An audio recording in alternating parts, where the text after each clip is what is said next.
Mathematics,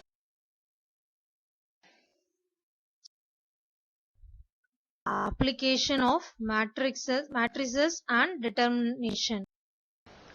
Theorem 1.7, reversal law of inverse. If A and B are non-singular matrix of the same order, then the product AB is also non-singular and AB inverse equal to B inverse A inverse.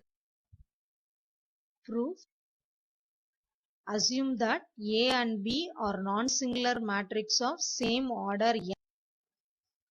Then modulus of A not equal to 0, modulus of B not equal to 0. Both A inverse and B inverse exist and they are of order.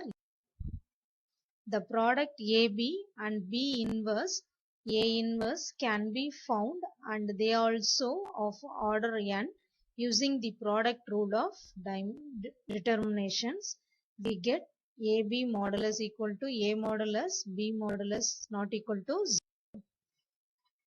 So AB is non-singular and AB B inverse A inverse equal to A B B inverse A inverse equal to AIN A inverse equal to A inverse equal to IN.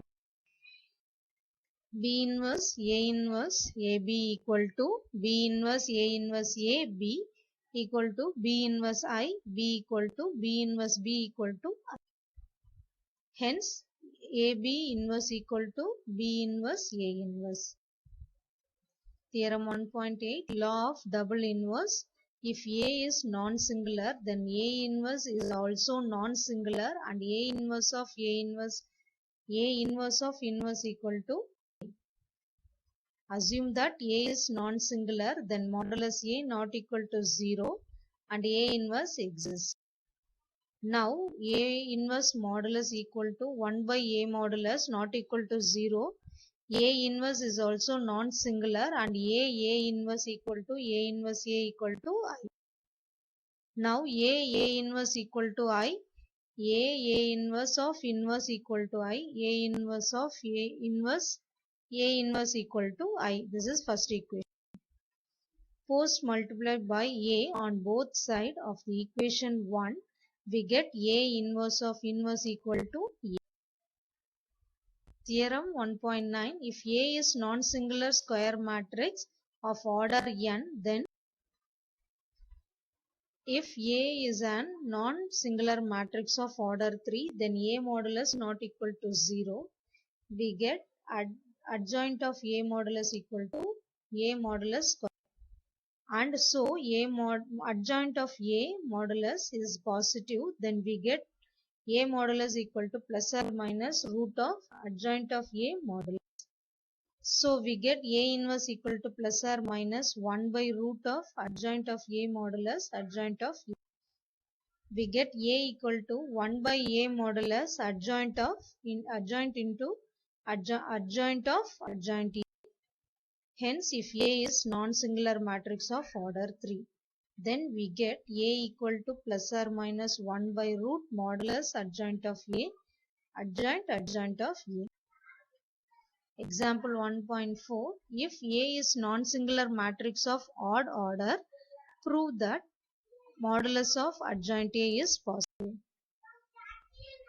Solution, let A be a non-singular matrix of order 2m plus 1, where m equal to 0, 1, 2, then we get modulus of A not equal to 0. And we have adjoint of modulus of adjoint A equal to modulus of A 2m plus 1 minus 1 equal to A modulus of 2m. Since A modulus 2m is always positive, we get that adjoint of A modulus is positive.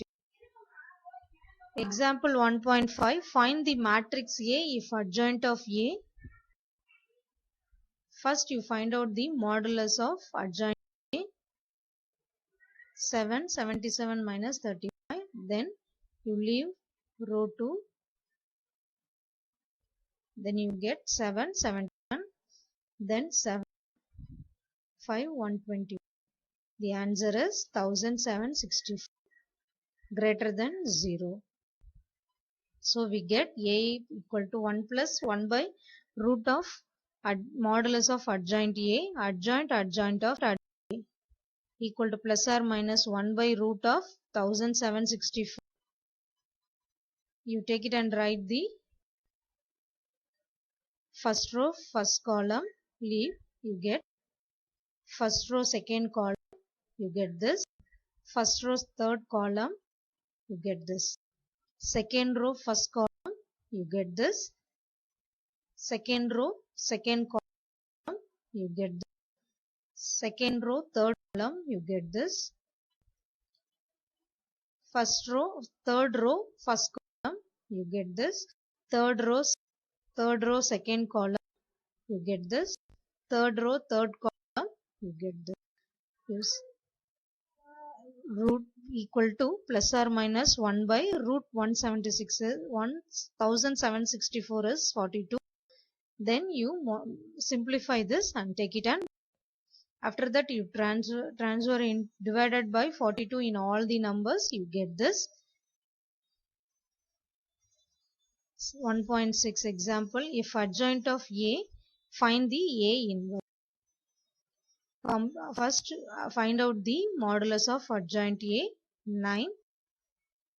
A inverse equal to plus or minus 1 by root of modulus of adjoint A.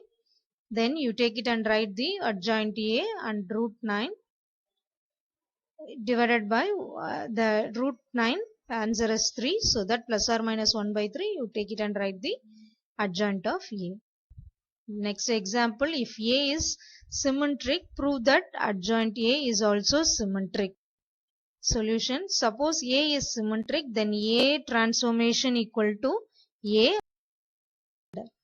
Adjoint of A transformation equal to adjoint of A equal to adjoint of A transform. Adjoint A is symmetric. Thank you, children.